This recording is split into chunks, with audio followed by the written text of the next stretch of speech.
Salut tout le monde, aujourd'hui on se retrouve pour une nouvelle vidéo et on se retrouve pour une nouvelle vidéo Corée et vraiment que Corée aujourd'hui parce que donc l'année 2022 est finie et je trouvais que déjà l'année 2022 a été difficile pour tous les pays, ça je vais pas le nier hein.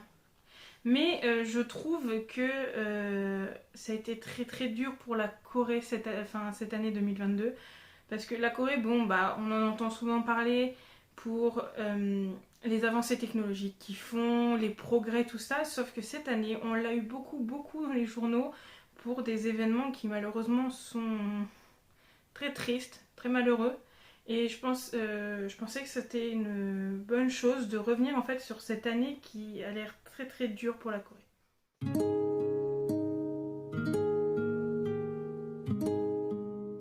Donc bien sûr, je vais revenir sur trois événements. Vous allez me dire trois événements dans l'année, c'est peu. Mais c'est trois événements qui ont fait des décès, malheureusement, des blessés.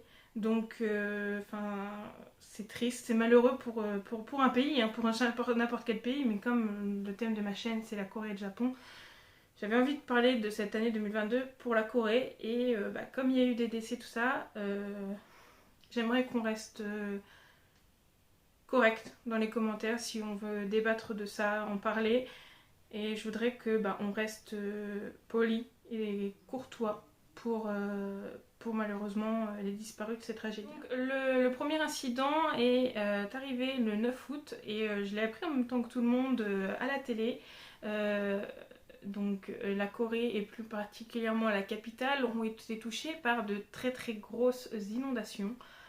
Et donc ça a été dit par le président que c'était les plus grosses inondations qu'ont eu le pays donc depuis le début des relevés météorologiques qui datent de 115 ans quand même.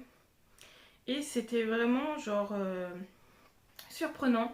Et ça a même surpris les Coréens qui pourtant sont habitués à avoir de fortes pluies et des petites inondations car chez eux c'est la période de la mousson où les pluies tombent très très fortement.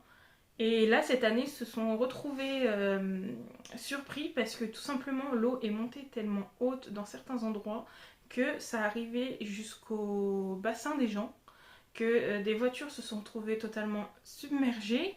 Il y a eu beaucoup de dégâts. On voyait les rames de métro s'engouffrer d'eau. Et je me souviens d'une vidéo où on voit clairement une scène apocalyptique, clairement, parce qu'on voit donc l'eau qui est dans la rue, et en fait tous les panneaux lumineux qui font la beauté des rues de la Corée sont en train de clignoter, mais vraiment genre tout à différents moments, parce que justement l'eau s'infiltre dans les câbles électriques, et donc du coup ça disjoncte, et ça peut devenir dangereux. Un câble tombe dans l'eau, ça électrifie l'eau, ça peut faire des morts. Je me rappelle que beaucoup ont relayé une photo d'un homme de bureau qui se retrouve en plein milieu du carrefour alors qu'il rentrait chez lui, hein, pour preuve que les gens ont été vraiment surpris. Il rentrait chez lui et avec les inondations en fait on voit le haut de la voiture et ce pauvre homme se retrouve sur le toit, genre on le voit tenir sa mallette et c'est un peu d'humour, c'est qu'en fait il a même eu le temps, genre le temps qu'on vienne le chercher, euh, il a eu le temps de prendre une photo, genre la preuve que aussi genre les services d'aide, comme les pompiers tout ça, étaient submergés parce que cet homme a attendu quand même pas mal de temps. Mais malheureusement, le jour même, on apprend qu'il y a eu des décès et on apprend malheureusement qu'il y a eu 11 personnes qui ont perdu la vie et dont 3 personnes d'une manière horrible parce que ils étaient dans une sorte d'appartement, mais en Corée ça se fait beaucoup comme les rues sont vraiment genre sinueuses, genre ça monte, ça descend, et en gros ces personnes-là habitaient dans une maison à ras du sol. Je sais pas si vous voyez, genre vraiment vous ouvrez la fenêtre, vous tombez sur le trottoir quoi. Et malheureusement l'eau s'est engouffrée et donc c'est une mère, une tante et une jeune fille ou un jeune homme de 13 ans qui ont malheureusement perdu la vie parce qu'ils n'ont pas eu le temps de sortir de chez eux, ils se sont retrouvés noyés chez eux. Et bien sûr, il y a eu de nombreux disparus, il y a eu de nombreux blessés et bien sûr de très très gros dégâts matériels. Le deuxième événement que je vais aborder, et là je vais prendre d'un ton très très sérieux, est vraiment genre une des pires tragédies que la Corée a pu connaître, tout simplement, et je pense que ça va parler à tout le monde. Je vais parler de malheureusement la bousculade d'Itaewon. Donc ça a eu lieu le 30 octobre, le jour de la fête d'Halloween, parce que bah, Halloween est une fête qui là-bas à Itaewon se déroule dans les rues, et comme il y a beaucoup de bars, de jeunes, tout ça, c'est vraiment un quartier très très animé, et bien là-bas, ça fait quelques années déjà que c'est la tradition que les jeunes, les étrangers, tout ça se rassemblent à Itaewon pour fêter Halloween, donc ils viennent tous déguisés, et c'est vraiment genre une fête qui est géniale en soi, parce que bah, les jeunes échangent, il n'y a pas vraiment de problème, genre il n'y a vraiment pas eu beaucoup de problèmes jusqu'à cette année. Et malheureusement, donc cette année, c'était la première fois qu'ils refaisaient donc la fête d'Halloween à Itaewon depuis le Covid. Et je pense que les gens ont eu envie de sortir, de décompresser tout ça. Et il y a eu beaucoup plus de monde que prévu. Le gouvernement a fait état de 100 000 personnes dans les rues. Et bah, malheureusement, il y a eu un mouvement de foule qui apparemment aurait été créé selon une rumeur par lequel il y aurait une personnalité dans un bar. Et donc du coup, ça a créé un mouvement de foule. Les gens ont essayé de se rapprocher. Et ensuite, bah, en plus, il y avait beaucoup trop de monde. Il faut savoir que ça se passe dans le quartier d'Itaewon, pas loin de l'hôtel Hamilton. Et en gros, là-bas, les rues font, allez, si je raconte pas de conneries, 5 mètres de large dans plusieurs rues pour 100 000 personnes. Donc les gens se sont très très vite retrouvés serrés les uns contre les autres. Le fait de paniquer, de se retrouver serrés contre les autres a créé un mouvement de foule, un mouvement de panique. Et à partir de ce moment-là, les gens en fait ont voulu sortir, en fait, retrouver de l'air, retrouver de l'espace. Et ça a créé des gros mouvements. Donc il y a eu pas loin de 156 décès et 133 blessés. Mais arrivé à ce moment-là, on peut se demander pourquoi en fait, pourquoi il y a eu tout ça. Donc déjà la première raison, c'est qu'il y avait beaucoup trop de monde pour des petites rues qui font 5 mètres de large. Les rues, ce sont d'anciens bâtiments, un vieux quartier, donc du coup les rues ne sont plus du tout adaptées à la population d'aujourd'hui, surtout pour des gros mouvements de foule comme ça. Ensuite, il y a eu je pense, une sorte de mésentente au niveau de la police, tout ça, parce que c'est quand même un événement qui est encadré, hein. C'est un rassemblement, donc du coup il y avait des policiers, mais ils étaient que 200 policiers, et là on se dit que 200 policiers pour 100 000 personnes, c'est trop peu. Et puis surtout que bah, logiquement ils restent autour des rues, là où les gens commencent à s'engouffrer, surtout pour voir, donc ils protègent pour pas qu'il y ait de voitures qui arrivent, on sait jamais, hein, il peut se passer un malheureux événement, et pour pas qu'il y ait de voitures qui foncent dans la foule, ou de tout ça, des contrôles, tout ça, mais vraiment, genre les mouvements de foule, déjà c'est pas prévisible. Quand les gens ont commencé à voir que bah, y avait ce mouvement de foule, donc certains ont appelé, et donc du coup le centre de police a dit plus tard qu'il y avait eu pas loin de 80 appels qui avaient été réceptionnés, et qu'ils ont fait état que de 2. Sur 81 personnes qui ont appelé, seulement 2 appels ont été pris en compte. Bien sûr, donc la plupart des morts sont dues à l'asphyxie, puisque bah, tout simplement les gens ont paniqué, donc de se retrouver sans oxygène, de se retrouver serrés les uns contre les autres, donc ils ont fait une crise de panique. Donc qui dit crise de panique dit on a du mal à respirer, et malheureusement bah, ils se sont étouffés, ils se sont asphyxiés. Bah, tout simplement en fait, donc quand les gens paniquent et puis quand ils se retrouvent comprimés comme ça les uns contre les autres, la cage thoracique se retrouve comprimée, et les gens arrivent de moins en moins à respirer, et donc du coup le cœur ne suit plus, et le cœur s'arrête. Là je mets un trigger warning, vraiment, parce que donc je vais vous montrer pas les pires des vidéos, mais ça peut en choquer certains. Je vais montrer vraiment le chaos qui était la rue d'Itaewon, et vraiment genre c'est horrible. Je vais essayer de trouver les vidéos les moins pires, mais je mets un trigger warning, n'hésitez pas à aller au timecode qui s'affiche. où j'arrêterai en fait les vidéos. Dans les rues, on voit très bien que les gens sont au sol, donc, dont certains, même d'autres personnes qui participaient à cette soirée sont en train d'effectuer des massages cardiaques sur des personnes justement qui sont inconscientes, et on voit en fait vraiment que c'est une vraie hécatombe, genre il y a des personnes allongées au sol partout. C'est pour vous dire qu'au début, quand les services de secours sont arrivés, ils ont eu du mal à passer, tout simplement parce qu'il y avait du monde. Je suis désolée si je parle un peu bizarrement, c'est quelque chose de très très choquant. Moi ça m'a marqué quand je l'ai vu, et ça crée vraiment une scène tout autour. On voit des ambulances en fait qui sont partout, genre on voit des rangées d'ambulances. En fait on se dit que chaque ambulance va ramener une ou plusieurs personnes, et il faut se dire que c'était tellement horrible que arrivé un moment en fait ils mettaient les personnes les unes à côté des autres et ils leur mettaient des couvertures bleues. C'était des personnes malheureusement qui avaient perdu la vie, et en fait il y en avait tellement que ils étaient obligés de les mettre là à la vue de tout le monde. Bon, malheureusement il y avait une couverture pour les protéger, mais enfin ils étaient à même le sol, et le temps que les personnes qui s'occupent de ça arrivent, parce que je sais pas si ça fait comme chez nous, si les pompiers ont le droit d'emmener les corps, mais en tout cas il fallait faire le tri entre les personnes qui malheureusement ne pouvaient plus rien faire pour elles et les personnes qu'on pouvait encore tenter de sauver. Donc là je vais lire parce que ce sont des informations vraiment très spécifiques pour vous montrer en fait qui a été touché, tout ça. Donc parmi les victimes il y avait des adolescents, 4 adolescents, 96 personnes avaient la vingtaine, 32 avaient la trentaine, 9 avaient la quarantaine. Donc il y avait vraiment il y a 9 personnes qui ont perdu la vie qui avaient 40 ans qui étaient là-dedans, donc c'est encore très très très très jeune. Il y avait au moins 26 citoyens de 14 pays différents qui figurent parmi les victimes, donc je vous mets là le tableau, et on a perdu un Français. Je crois que oui. Et je sais que là, je ne l'ai pas mis dans mon script, mais il y a aussi un des ex-candidats de Produce 101, je ne sais plus quelle saison, qui était dedans et qui aussi a perdu la vie. Vraiment, là, donc, je remets un trigger warning parce que je remets une autre vidéo. C'est moins choquant, mais ça peut encore une fois en gêner certains. C'est que tout simplement, en fait, on voit qu'arrivé au mouvement de panique, les gens, en fait, arrivés même au bout de la rue, c'est pas fini.